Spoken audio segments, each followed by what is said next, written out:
আজকে একটি কথা বলবো, প্রবাসী কষ্টের কিছু কথা শুনে যান। আমরা প্রবাসী মাস শেষে টাকা পাঠাই। ধরেন একজন মানুষ 10 বছর বিদেশ করলো, 10 লাখ 20 লাখ 30 লাখ টাকা জমালো।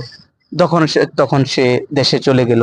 তখন মা বাবাকে বলল যে আমাকে কিছু টাকা দাও, আমি বিজনেস করব, ব্যবসা করব, একটা কাজে লাগাবো।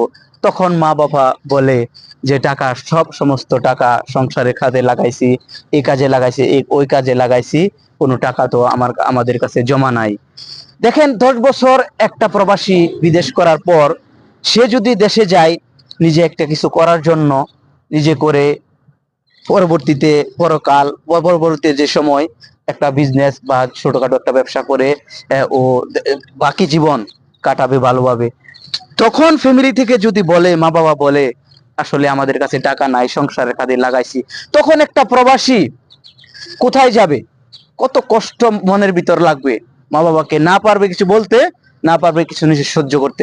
এই জন্য আমি একটা মেসেজ প্রবাসী ভাইকে দিতে চাই, আপনারা টাকা কামান, ঠিক আছে, ফ্যামিলিকে দেন, পাশাপাশি কিছু টাকা সঞ্চয়ের ব্যবস্থা করেন, যাতে ভবিষ্যতে প্রবাস জীবন শেষ করে গিয়ে আপনি যাতে একটা কিছু নিজে করতে পারেন, ফ্যামিলির জন্য করতে পারেন, নিজেও একটা করতে পারেন।